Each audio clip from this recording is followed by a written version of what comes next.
Welcome to the Intimacy Lab. I'm Michelle Renee, an intimacy guide, surrogate partner, and professional cuddler. We're here to talk about intimacy in a much broader view than what you probably think. Most people think about intimacy as sex. We're going to break that apart here. Welcome to the lab. Welcome back to the Intimacy Lab. We're doing another We're Not Really Strangers edition, and we play this on every episode. But this specifically, when I say that, it means that today Carrie has responded to something I put on Facebook about, hey, want to come answer cards with me? And I just had a lot of people actually respond yes, which surprised me because I was joking when I initially said that. Because I didn't know so many people were like, yeah, put me on a podcast. I mean, some people are on them all the time. Like, I'm on them a lot, so it's not a big deal. But I even had, like, my best friend from Michigan came on and recorded with me the other day, and she's never recorded a podcast ever. And we had so much fun because we played the friendship edition. And I mean, there were tears involved. I mean, it was lovely. And I thought, what a lovely gift to leave. Like, in her case, she also happens to have stage 4 breast cancer and 2 little kids. And to think that one day her kids will be able to watch her just be like Laura the person and not just Laura the mom. I lost my mom at, I was like 26, 27. And I wish I could know her as the woman and not just my mom. Right? It's a whole different layer. It's a different layer. And it's one of those things I didn't know I wanted back then. But now it's like, oh, that would be really cool. So I just think having these around, like, my kids will always have this stuff for me. I had, my mom was a musician, so we have a lot of her performing and like talking to audiences and things like that, which is really comforting to be able to throw on sometimes. I can imagine. My mom actually has done a radio show for 30 plus years, and so I have a lot of her interviews and things she's done, and a lot of talking or speaking engagements she's done in classes she's taught. So I am pretty lucky in that regard. Yeah, I think it's that we have lots more just because of cell phones, right? We have so much more photos of us and video of us than when we, even in the convenience days of like the VHS camcorder, right? That was really convenient at the time, but not nearly as convenient as what we have now. So this thing just is in our hands all the time. Who knew we'd have a computer in our pocket all the time? Yeah. Let alone a calculator, right? That was what we were told, is you're not going to have a calculator on you all the time. I remember that. Yes. Now I can literally probably talk to my watch and have it do my math for me, I'm pretty sure, if I needed it to, right? I'd never asked. I don't think mine's that smart, but it's close. I feel like if I just did like okay, you know, I wonder if we tried it here. What is blank times blank? Yeah. What is 4 plus 4? Yep, it equals 8. It says on my screen. Well, at least it's consistent. It didn't talk to me, but at least it could answer the question. It shows up for you. Yeah. Anyways, so people at home, I'm talking to Carrie today. I met Carrie at the ASEC conference, the American Association for Sex Educators, Counselors, and Therapists. It's a mouthful. But we met in San Francisco, and it was cool to have you be a yes to play in some cards with me. So answering some questions with me. Do you want to give everybody like a little intro as to like who you are, what you do, where you're at, like what your specialty is? Because I do not know you that well. So yeah, absolutely. Thank you for having me on. This seemed like a really fun opportunity to kind of dip my toes into podcasting because it's something I want to do a little bit more of myself. My name is Carrie Ancel. I'm a counselor and sex therapist. They are two different things in the state of Washington. So I'm a mental health counselor and I'm a sex therapist out of Seattle, Washington. Technically, I'm a little south of Seattle in a place called Tukwila, but if you're not from the area, you don't really know what I'm talking about. I work primarily with the intersection of non-monogamy, kink, neurodiversity, disability, and how all those come into play for different people, how they show up in their relationships. So I work with individuals and relationships. And I also have a non-monogamy education program where we teach classes to people on how to kind of get into non-monogamy in the first place, how to do all of that internal work. So if you do choose to go to a therapist, you really have a lot of the basics down, and so you can work on the more juicy things. It's called Non-Monogamy Academy, and we offer online classes. We also do speaking engagements and things like that. So non-monogamy is kind of my wheelhouse. Go figure. People should actually prepare before they jump into that world. Right? I know, like education and reading and deconstructing your mononormative scripts and really looking at where you get your messages about relationships and how you think about relationships and time and all of so many layers of things. Speaking of layers, Yeah. I've wandered in and out of the non-monogamy world for a lot of years. And with my husband, there was a point where I said to him, like, what have you done to educate yourself? Like, Mhm. you are a bull in the china shop, and it Mhm. is not fair to anybody who is coming across you because you are experimenting your way through this, and it is leaving a trail of victims. And broken china. Yes, and broken china. Absolutely. Yeah. And I was like, read a book, like something. And he then warned me. So we started off poly. We've Mhm. slowly kept pulling it back. Like, okay, maybe an open relationship is better. We don't need to get really complex in the relationship side of it. And then even right now, we're currently monogamous. Although, like, nothing in my life looks monogamous. Like, Mhm.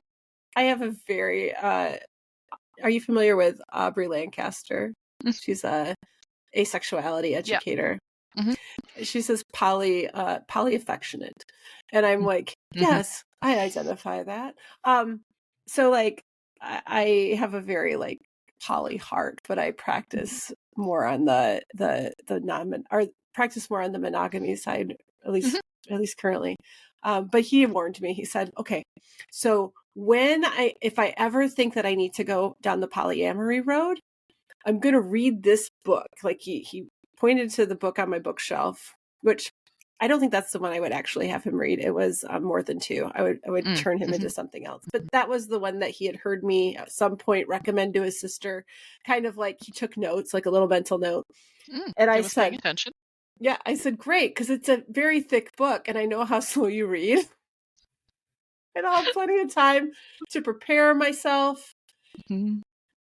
like put the china away, you know, Put the corners on the edges of the table so which those don't might, get run yeah, into. which might mean Michelle needs to get herself another therapist lined up so she can really start to deal with these abandonment wounds. But that's a Oh, whole nother, it's I a got a whole book for nother you if thing. you're looking at attachment theory stuff. Which Jessica one? Fern's. Oh, I love that book.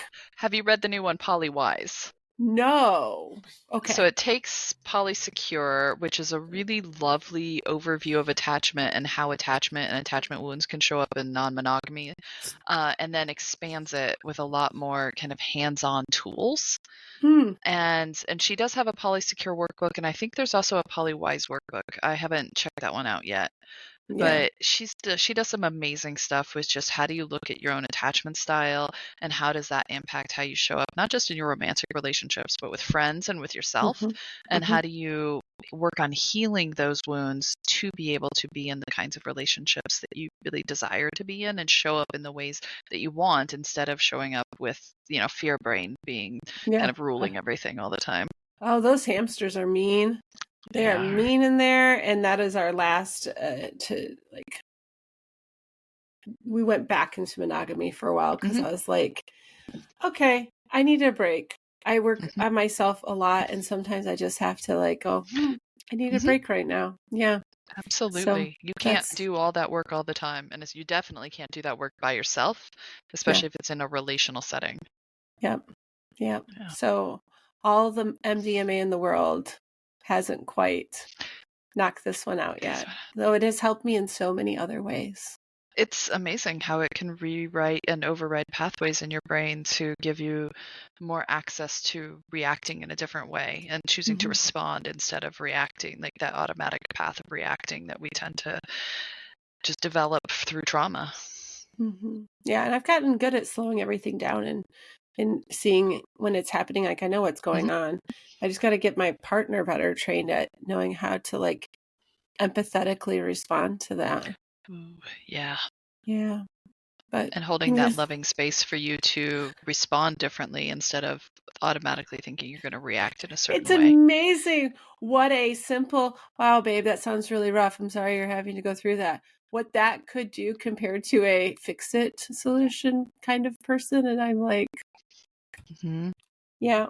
Anyways, I can also take some responsibility in asking for what I need right when I start the conversation, but that is a whole nother conversation. We are here to talk about we're not really strangers. See, you're learning so much about me already. We're already less strangers. We're already less strangers. We're going to be so less strangers by the time Mhm. this is done. I just know it. Oh, do we follow each other on Instagram? I think This I is a do. question. I don't know I you well think enough on Instagram probably to be able to answer this question. I have a personal account and a professional account. I think I follow you from my personal account. I don't really post much to either. So there is a little bit of a. I try to keep them Let's a little skip bit this separate. question. Yeah. Yeah, let's skip this question. The question was, what does my Instagram tell you about me? But I just wouldn't. I don't have I don't have enough to Yep. answer that. I appreciate that you're curating the questions to be good I ones. am. They're not always appropriate for the situation. Mm-hmm. Oh, I already did that one in a different call. Oh, this is a good one. And we'll answer this for each other. Okay. Do you think I intimidate others? Why or why not? Ooh. And I can go first if you would like me to answer this about you. No, I'm okay going first. Okay. Having interacted with you from in a professional setting initially and then meeting you and chatting with you a little bit, I could see people very easily intimidated by you. You are very self-assured, and you come across as very self-assured and very aware of your own wants, needs, and desires, and able to advocate for them and like elucidate on the topics that you are interested in.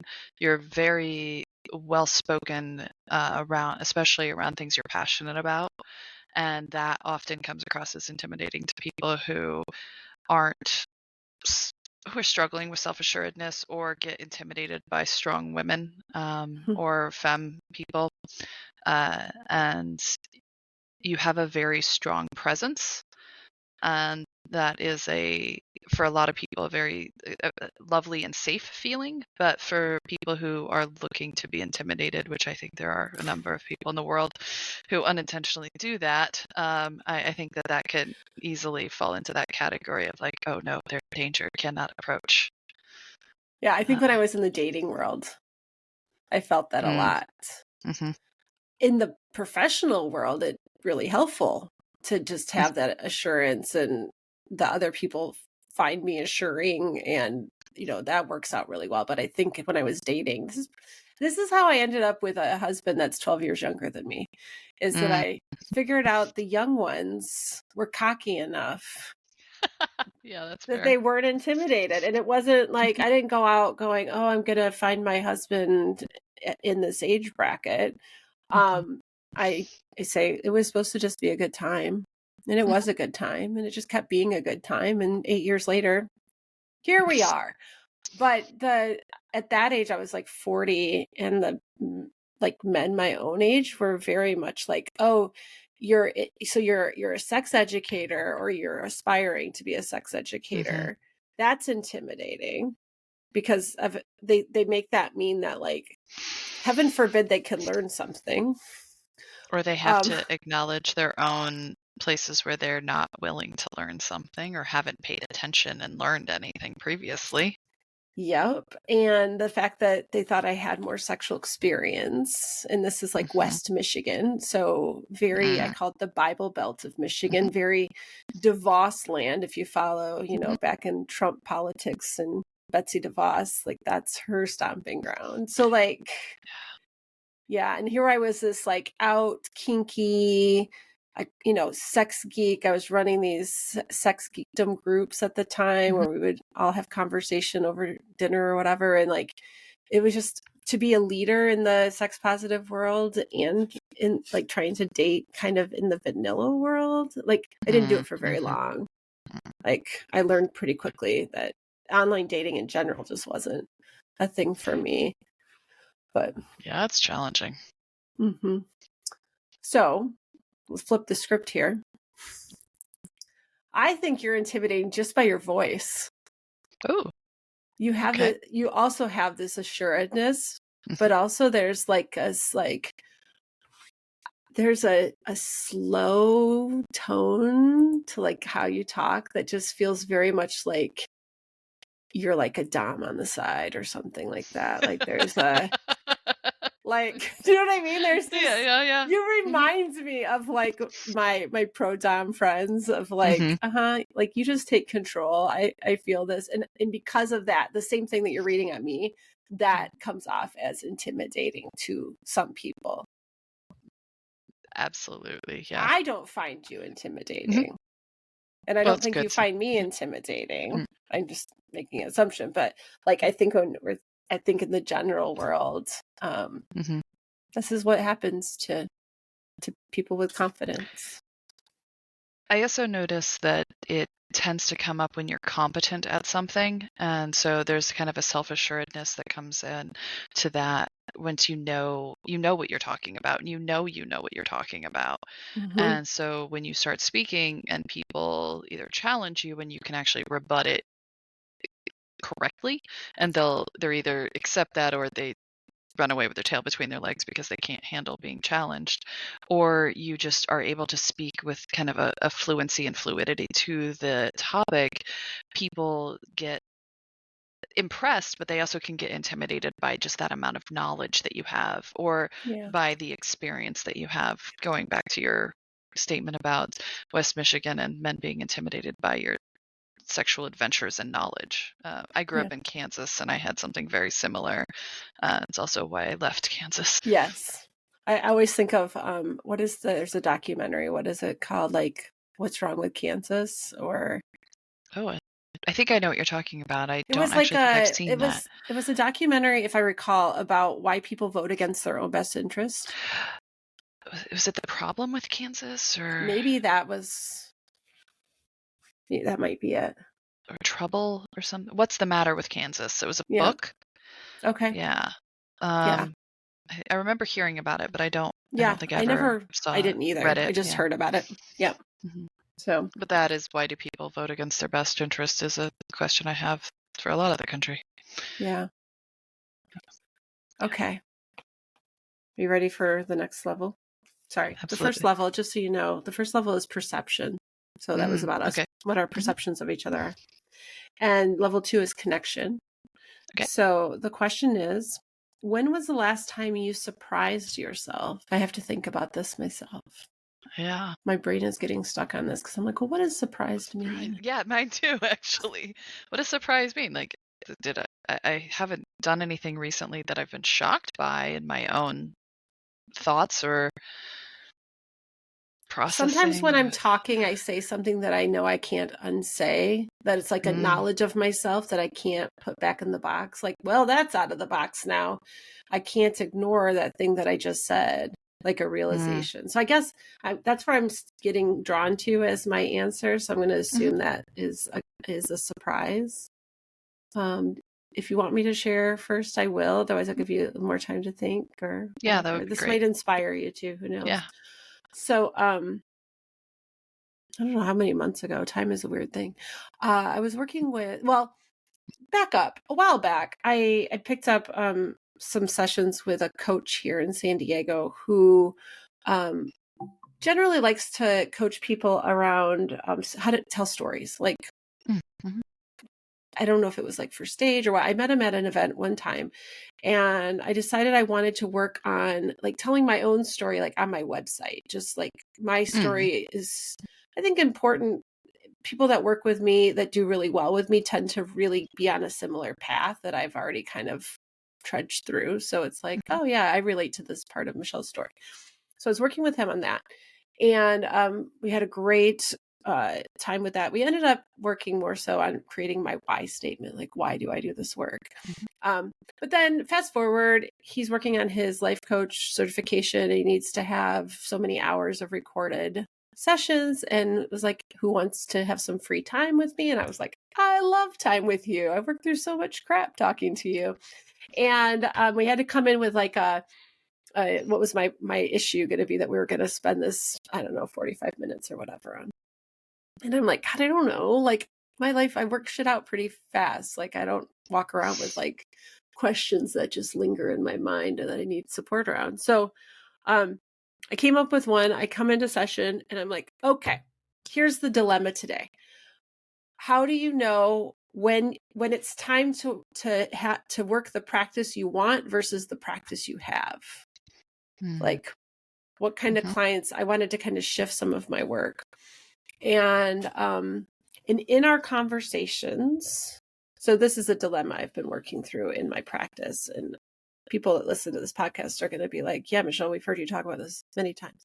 But in my personal life, I've realized that I'm on the asexual spectrum, that I don't experience sexual attraction. I'm a sex favorable asexual. But figuring this piece out is really been an interesting retrospective back into my life of like, oh yeah, that makes sense. Why this and this and these other things.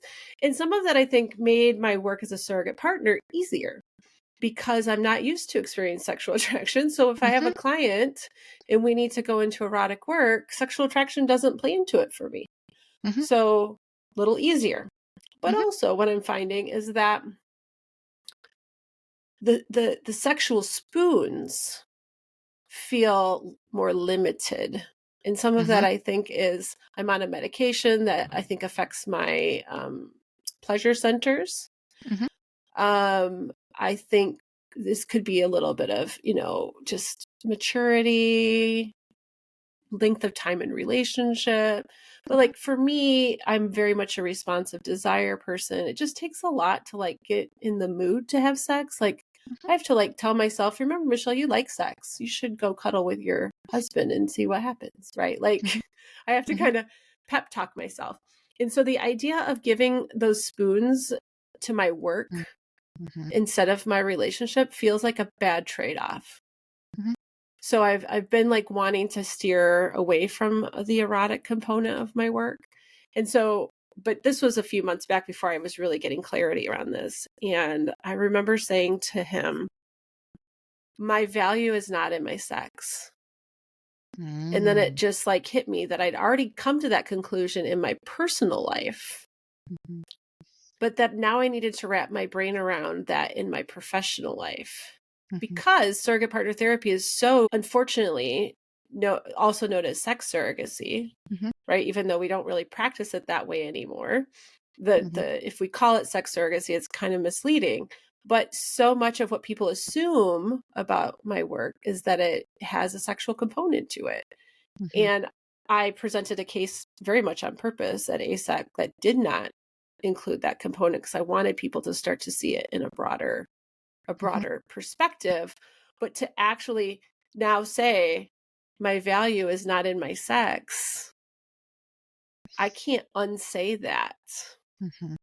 And that surprise, that bubbling out of my mouth in that moment really surprised me, that I hadn't put that together in my professional life yet. Or the potential repercussions, or at least ripples that would come from it. Yeah. So be prepared, because Michelle's going to have to start promoting this this kind of very different shift of boundaries in my work. Yeah. I think my surprise is sort of a thing that didn't happen. I had a hysterectomy in August of last year, after years of struggles and issues and problems. And I had a tremendous amount of fear going into it and a lot of grief of, I'm in my early 40s. I have not had children, and that had been a source of grief for me. But I had a lot more acute grief going into that surgery of like, I'm making this choice, this decision to completely take that off the table, knowing that it wasn't a likelihood anyway, because I had fertility issues, but like that, it just removes all options Mhm. in that regard. And I came out of the surgery and I haven't felt any of that grief since. It just disappeared. I haven't felt anything but relief, in fact, of and joy and, I mean, discomfort for sure because my body went through a pretty large surgery, but my recovery process was much less than I expected it to be. It was much easier. It's been amazing, honestly, and that surprised me. I expected difficulty and struggle and pain because I was so used to it, and shame and guilt and grief, and I'm not experiencing any of that. And What it's been a liberating Yeah, in say what a so many happy ways. surprise. Yeah. Yeah, that was a Yeah. very happy but also very unexpected surprise. Yeah. And I I'm grateful for it. I'm incredibly grateful for it that I'm not struggling with those things anymore. But I'm also still maybe expecting something to come trickling back in or come back up. I'm Like hoping it's it around the doesn't, but corner. Like yeah, you're still like like what looking is for it? it. Is it over there? Yep. Yeah. Mhm. Yeah. So I'm trying not to be also hyper vigilant about it because that then can create it from nothing. And Mhm. just kind of accepting that this is the current experience and I'm good with that. And I'm grateful for it, as I said. Yeah. That's a you can't know what you're going to No. feel, right? Yeah. And it's smart to prepare for assuming the worst or whatever, Hmm. right? But like what a lovely relief to not Yeah. actually have that. And the recovery pain was a lot less. Like I think I had a few days of moderate to high discomfort, and then a few weeks of mild to moderate discomfort, depending on how much I did. So Yeah. that even just the pain of that was so much less than I expected. Was that laparoscopic? I It don't know was, much yeah. about, yeah. Yeah. I They find that they the had 3 little gas, incisions. yeah, the gas post-surgery, laparoscopic surgery is Mhm. horrible. Like that was what I did not quite understand going into it. Was like that was the I worst was part for very me. prepared for that discomfort, thankfully, Yeah. Yeah. and it was minimal for me. I'm not sure why, but just overall, my body seemed to handle it pretty well. You move gas well. You can put that on your like resume. I'm not sure even how to phrase that.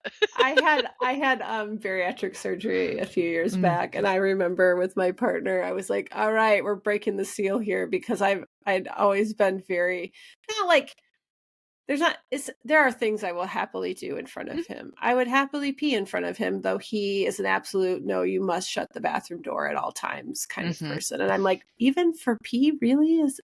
He's like, Michelle, mm. shut the door. Okay, I will honor your Okay. boundary there. Yep. Yes. But in that moment, I was like, babe, so doctor's instructions are I need to fart. Mhm, If the urge is there, I'm going to have to do it. And I had made it many years through our relationship and not intentionally at least mhm. farting in front of him.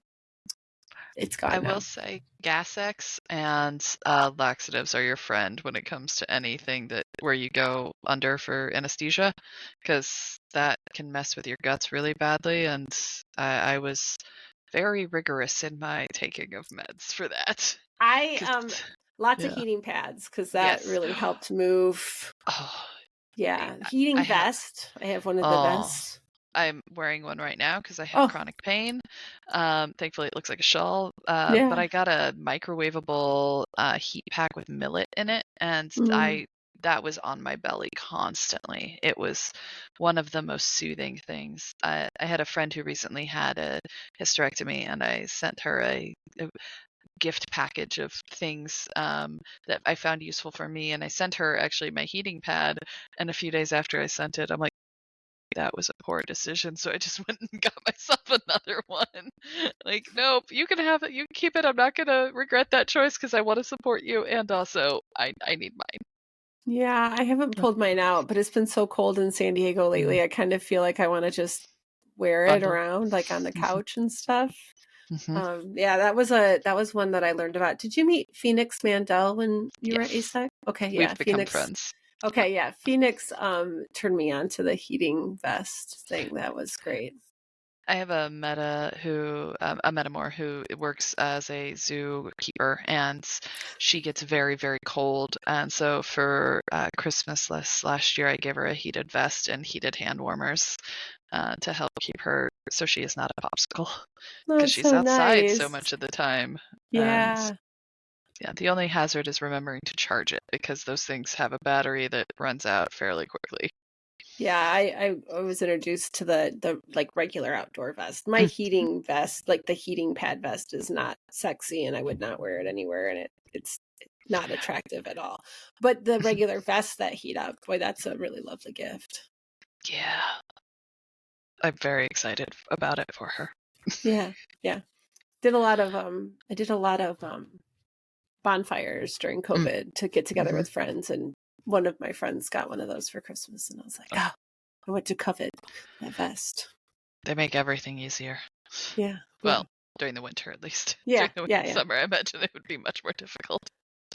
I just pulled a card, but nope, it's the card I did this morning. Let's try again. I don't even know how to answer that. Curation is so important. It is. So if there's something to know about this card deck, is I do not like their wild cards. We talked about using the other deck as well. Do you want to pivot to that? Oh, let's do that. Okay. If you're ready, I think that Sure. one sounds more fun. Since I I was feel having such a sufficiently warmed struggle. up. Okay. Yeah. Normally I love the third level, but I was just having a hard time. What is the third level? It is reflection. Reflection's good. I do enjoy I reflection. think I used mainly level 3 cards. I might be forgetting. I feel like it was level 3 cards that I used for my wedding reception. I put these cards at all the tables.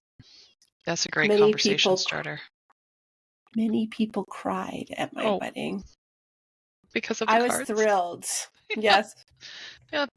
That's a lot of authenticity that they're offering you. Yeah. And I have like, some of it's to say that the people that I surround myself with are really like lovely and willing to jump into this kind of conversation. Like it's not something that they shy away from. And in fact, they were oversharing. It was like the card would say, is there a feeling that you miss feeling? And they would read it as, what feeling do you miss feeling? And they would expound on that. And then everybody ended up in tears. So yeah. It's okay. Sometimes you go a little too deep when you don't mean to. Conversationally, I joke that it would have been just so me to have like a therapist at the wedding set up to like help people process. Yeah. I wanted it to be me. That was my part of the whole, like I didn't do any planning for my wedding. It was all my husband and a wedding planner. And it was like the one space I thought I could put my kind of stamp on. And so, here's a good one. What are you most attracted to that isn't physical? Isn't physical? Oh, that one's actually really easy. Sense of humor. I, especially when it comes to wordplay, puns, dad jokes, that just makes my brain go burr. And because I love witty banter with people. That really makes my brain fire. And I've had people who physically I'm not particularly attracted to them, but we start bantering and it really heats up. And I've ended up in relationships with those people, and that desire, that attraction has developed, and I found it to be stronger than just initial physical attraction. So yeah, definitely sense of humor. Well, we know I don't have sexual attraction. Yes. I mean, there's aesthetic attraction as well. Oh, yeah. I was just about to go into all the different kinds of attraction there are. So when they say like physical, what are you most attracted to that isn't physical? I guess that's very like what is, okay. I was reading that as like physical attractiveness, but Mhm. they're saying what is, because there's aesthetic attractions and intellectual attraction. I have a Attractions. high level of like sensual attraction, like where I Mm. look at someone, I go, oh, what would it be like to be close to you and in your arms and cuddling? And you like, that's where my Mhm. brain goes to. Mhm. I'm clearly in the right business. Mhm. So I'm going to give a very specific example, and I hope that Brandon listens to this episode at some point. Brandon Hunter Hayden, who Mhm. co-presented with me and Brian at ASEC. So Mhm. frame of reference for you, Carrie.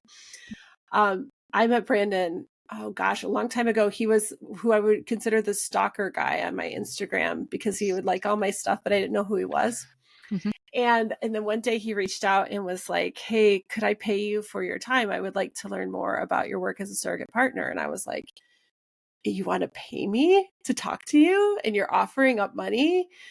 That's amazing. I love Mhm. this. I feel so respected. And so we got on a call, and come to find out, he's not a weirdo. Like, he was a clinician in Chicago who was thinking about getting into surrogate partner therapy work. And I was like, oh, you're just a normal person and not some stalker. This is fantastic. Well, we bring him into the fold. He participates in all the groups and stuff that we do around surrogate partner therapy. And one day we get in a really big conversation or something around sex work. And I listened to this man just wax poetically about, this topics around social justice and sex work and decrim and all this stuff. And I just instantly went like this. All of a sudden I had such a crush on him. Like, it Mhm. just flipped hardcore. And I was like, I'm never going to look at him the same again. Like, his brain just, the way he talks about it. So yeah, that would be my specific, like, I'm attracted to that intellectual component, especially around topics that are really near and dear to my heart. Like, if you can speak eloquently and passionately and like with this awareness, I'm just like swoon. Mhm. So swoon worthy. So Brandon Hunter Hayden, you are my swoon worthy person of the day. Brandon and I have also gotten to be friends, and yeah, he's got good brain. He's got such a good brain. Yeah. I love that you know all the same people. It makes me very familiar feeling with I you. met all of these people. Well, I knew some of the people from the Seattle area or the Washington area prior to going to ASEC, but I'm an ambivert, and I'm really good at turning it on when I'm in a social context like that. And I'm the joke I tell people, I'm insatiably curious. I want to know. That's part of why I became a part of My why I dog became a is therapist. my Mine's dog is like snoozing near me growling. and Like was in also a growling earlier. yeah, it's not like a growl. It's a I'm trying not to bark, but I really want you to pay attention to Hello, me. pay Come here, attention buddy. to me, please. Yeah. I would like This is one order of Dax. attentions. It's very cute. Yes. He's Pekingese? very cute. Pekingese mix, Ah. probably Pekingese and Chihuahua is my guess, but Mm-hmm. he's an old man. He's going blind. So Mm. we give him all the love. Okay. Yes. It's hard with headphones and all the things. I understand that. It's actually why I got cordless ones, because I just kept getting caught on things with them, and I couldn't deal with it anymore. I do have some too, but they've given me trouble on these occasionally. If I'm not thinking and I have an alarm that's going to go off on my phone, Oh, yeah. it somehow cuts the blue. It And then I overtakes can't the signal. yeah, and I can't get it back on here. I have to to literally go out and come back in. I'm like, that doesn't work. That screws No, up the these are podcast. wired as dependable. Yeah. I think I already did that one. I don't know if you wanted to do a question like that. Okay. I'm going to pass on it just in case. Oh God, I don't want to do that either. It's like I'm totally comfortable talking about sex, but like in this kind of like almost locker room version of it, it doesn't work for me. This kind of plays off the last one. The best way to get me into bed is Make me laugh. Yep. Not at you, though, because that I don't like self-deprecating Yeah. humor. That's actually a huge turnoff. A little bit of mild, like, haha, this is why I did. I screwed something up, and here's what I learned from it, and that kind of humor is okay. But so, like, I'm the worst, or this is Mm-hmm. why I'm not worthy of your time, or things like that. That doesn't resonate with me. But making me actually laugh, or making my brain light up from humor and puns back and forth, as I was saying, that is a huge attraction thing for me. Do you know Yoni Elkin? Yes, I met him Okay. at Asex. Puns are his game, so Okay, just be forewarned. good to know. Yes. For me, it'd be like, it's a multi-step plan, but first, like, be my friend. Mhm, Like, I have to actually really like you as a person mhm. and like consider you a friend. And then it's like, get me curious to what your touch would feel like. Ooh, mhm, Right? Like, um, Brian Gibney and I tell a story about the first time I met him. It was to help me. I had my first surrogate partner client, and I was like, I don't know what to do. I'm so panicked. I don't have a lot of great things to say about the training that I had. Anyways, mm, so he was 3 hours away from me, and I drove down to visit him so he could take me through Sensate Focus from a mm, place of like, I wanted to know what the baseline should feel like, mhm, because I'd only ever done like some video instruction around it. And I was like, but mhm, how do I know what feels like? I want to know what it could feel like, right? mhm. At the best case scenario. Brian Gibney's touch is just so freaking delightful. Like I joke that him touching my hand is like we had sex. Cool. And I was like, I couldn't help but be curious. We have a vow that we're never going there, but Mhm. I regularly say like, hey, do you want to have sex in the coffee shop? Do you just want to like hold my hand and Have like hands. touch it? I love that. Yeah, Because it's so that's good. intimate with him. He's such like, you get good with touch, like touching someone's hand. And I imagine they would just let you into all sorts of places, because that's where my brain goes. Is like, Mhm. ooh, you're good It's at this. I think there's also a level of comfort and safety that comes across when somebody is very intentional about their touch in a non predatory way. Mm-hmm. Where it's touch for comfort and connection, but it has so many more messages under that of like, you can trust me, I am here, I am present, I am with you in this. And that just creates a level of intimacy, as you were saying, that it's akin to having sex, not exactly the same thing, obviously, but like you kind of feel that, like, oh wow, oh wow, Mm-hmm. just from touching hands. Mm-hmm. So Yeah, and we can. I say we, but I know for myself, you can also feel that energy of when somebody is touching you, and it's from that place, that it Mhm. feels very different than someone who's touching you trying to get you to something. Or for their own pleasure. Yeah. And that's not to say that somebody touching you for their own pleasure is bad or wrong, but there's a kind of a level of give to it that is, I think, very lovely to receive from somebody who is very intentional about touch like that. Yeah. On the other side of that, Brian's touch was probably from the take space of the Wheel of Consent, or in Mhm. Sensate Focus, touching for his own pleasure. Pleasure. And I think that is really incredibly hot too. But Mhm. it's because it's all conscious, right? Mhm. We know exactly what's happening, and that's it's not a mystery. I do love the Wheel of Consent. That's one of the trainings I actually want to do. Um, and It's I my know favorite training. that's good to know, actually.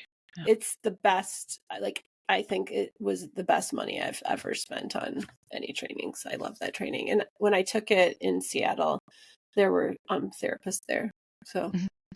One of my yeah, supervisors took it when it was offered last September here, cool. and yeah, it was.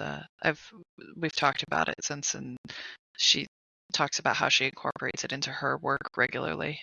Yeah, Brandon was at that training. Hmm We grabbed dinner. Oh, fantastic. I was talking to a therapist that was at that training. I was like, "Oh, Brandon's there," and she's like, "Yeah, I'll tell him you said hi." I'm like, "Okay." No, I'm the stalker.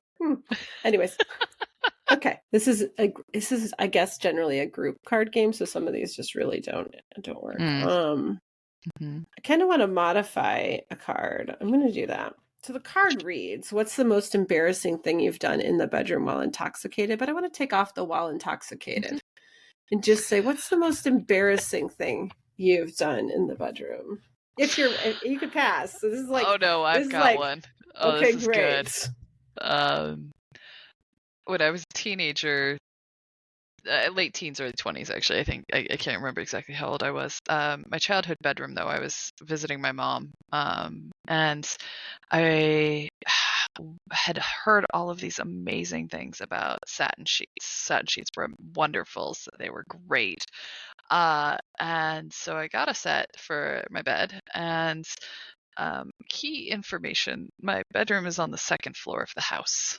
And so my partner at the time and I were having sex, and windows were open. It was hot. It was summer in Kansas City, and we didn't take into account how slippery satin is, so he didn't have a hold on me, and we were really getting into it, and suddenly I went flying off the bed and almost through the window. The only thing that stopped me from exiting the second floor of the house was the screen. And so I thankfully didn't get injured particularly well because the window and the bed were about the same level, so hence not hitting the wall. But yeah, that was pretty embarrassing. And also I learned how to rescreen a window screen because I damaged it to the point where it had to be fixed.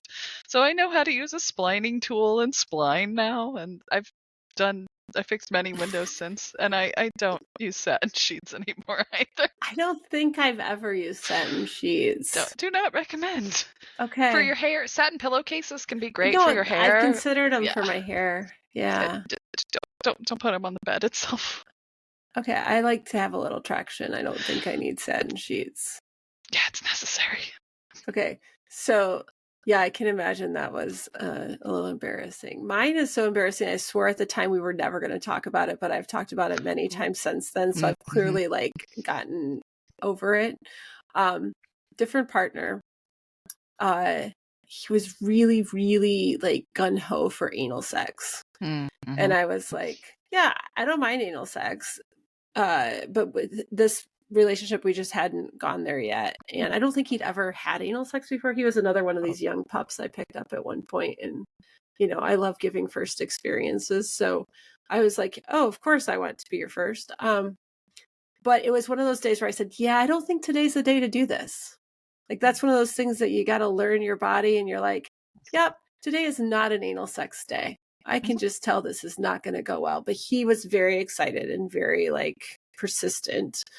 And I said, if we do this and it does not go well, and by well, I mean, if we make a mess, we are never talking about this ever, ever, ever. He agreed. We proceeded. I was right. Should have not done it. It was a mess. And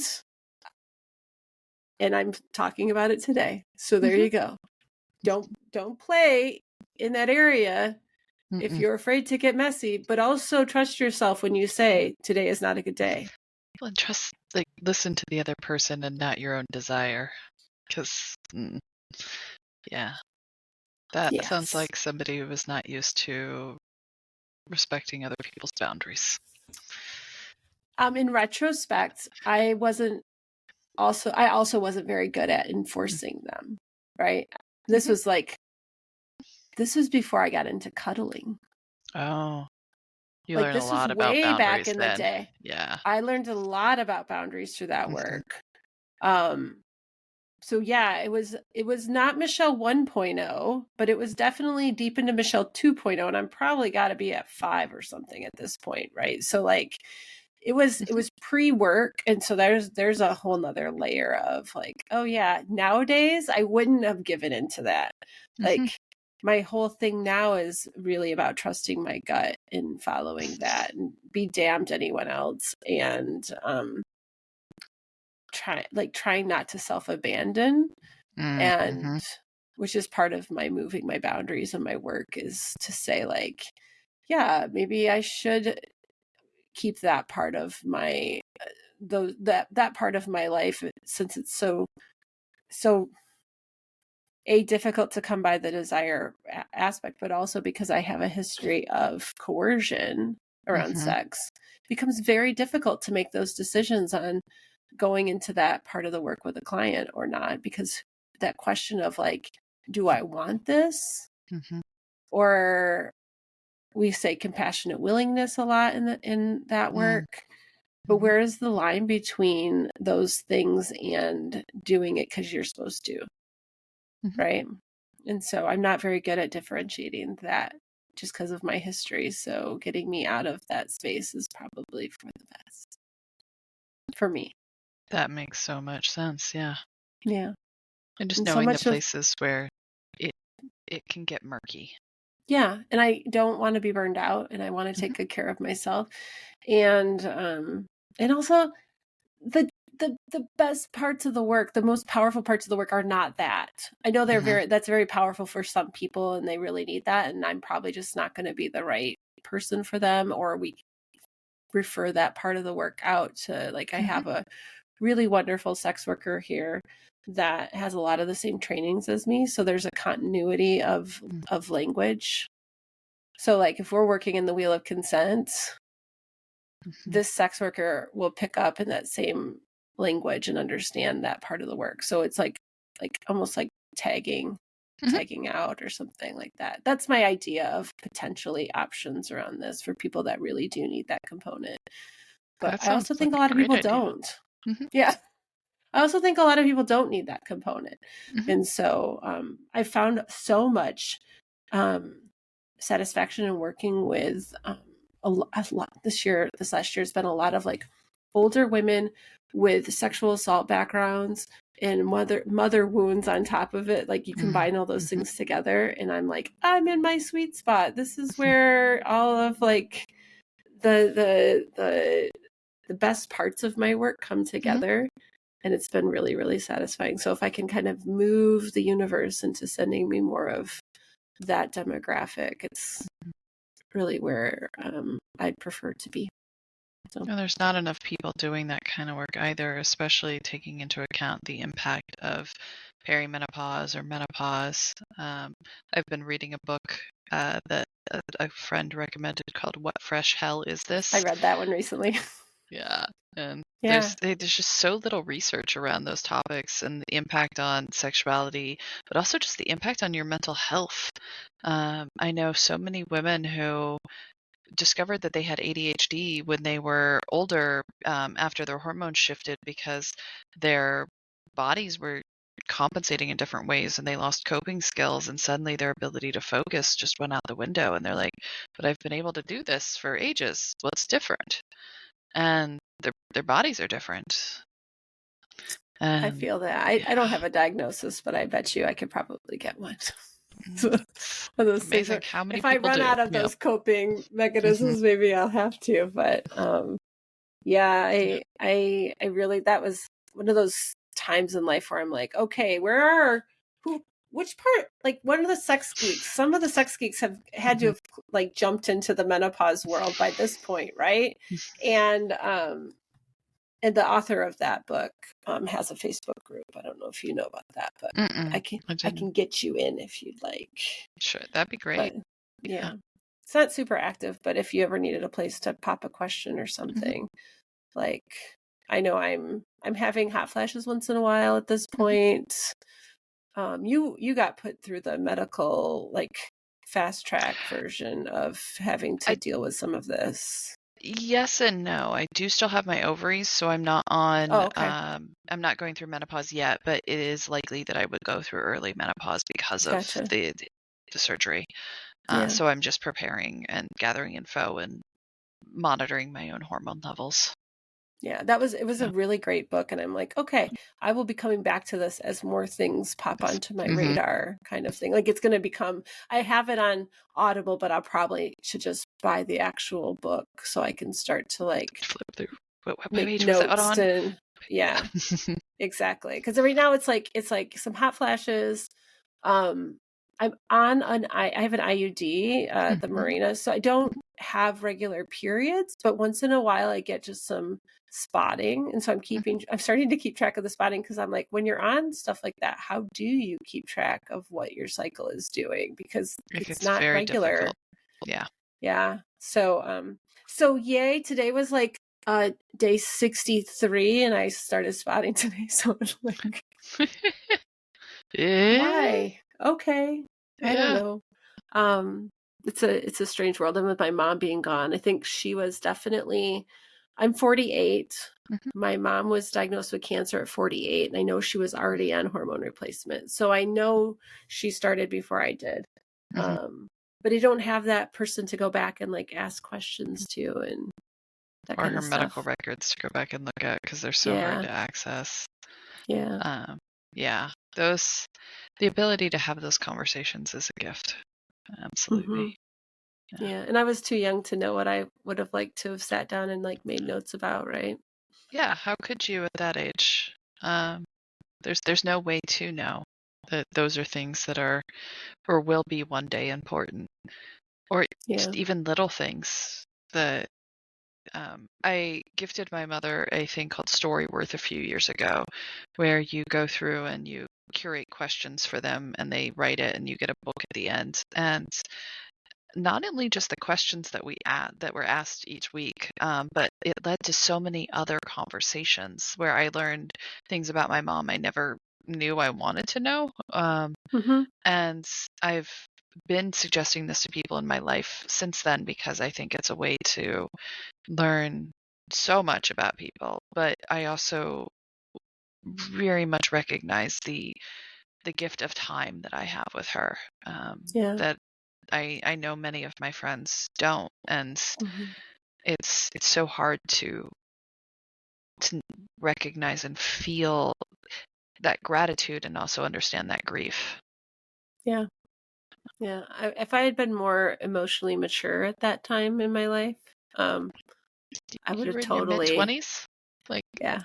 Yeah. you But were. she wasn't either. I was having this like, are we going to have this Tuesdays with Maury moment? You know, like these come to Mm-hmm. Jesus talks and none of that. She was not emotionally mature either. So, it just, the deepest conversation we had was like John Edwards, who's a psychic medium, Mm-hmm. was very popular at the time, and she would watch it every afternoon. And so the one talk that I can say we really had was, how are you going to come back when you come back? How are you Right. going to let me know you're here? Yeah. And it was, Yeah. she was going to turn on the ceiling fan, and I shit you not, 7 years later it finally happened, and I was like, okay, I see you. Mm-hmm. It was wild. But Wow. anyhow, on that note, Carrie, it was a pleasure. Indeed. Thank you for having me. I do feel like I'm more connected to you now. Mm-hmm. Same. Yeah. Circle back. I don't know if I plan to see you at ASEC this year, if you'll travel to St. Louis or not, but Trying to figure that maybe one out. Yeah. yeah. I have complex feelings about it, but Same. As yeah. somebody who grew up in that part of the country, definitely have complex feelings about the queer coding that I exist within now and the people I know who are also thinking about attending and safety questions. Yep. Yeah. Safety questions, and is this the state that I want to spend my money in? Right? Yeah. Like voting with our dollars. And Absolutely. yeah. So, but Brian reminded me that we're coming off of the last conference with so much momentum that it's kind of important for our industry that we're there. And so I will be there, but it is not without consideration and lots of ugh, ugh, feelings. That internal conflict. Yeah. Yeah. So, well, we'll run into each other when we run into each other. And Absolutely. thanks for joining me. Oh, where can people find you? I should probably do that a little bit. My therapy practice is called Branching Out Wellbeing, and my non-monogamy education program is nonmonogamyacademy.com. Perfect. We'll put it in the show notes. Excellent. Thanks Thank for you. being here, and we'll have you back. Maybe like we'll do like, I don't know, maybe once in a while I'll throw out like an anniversary, like, oh, it's been a year since you've been on the show. I'd Come love back that. and answer questions.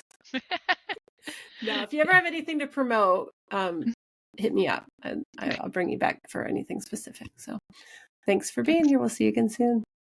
Excellent. Thank you. Thank you for joining us. If you'd like to comment, pose a question, or learn more about the guests often featured on the show, visit us at intimacylabpodcast.com. Please also take a moment to review us on your favorite podcast app. It's one of the best ways to show your support. As for me, you can find out more about my work at meetmichellerenee.com, as well as on most social medias at meetmichellerenee. Let's connect again soon.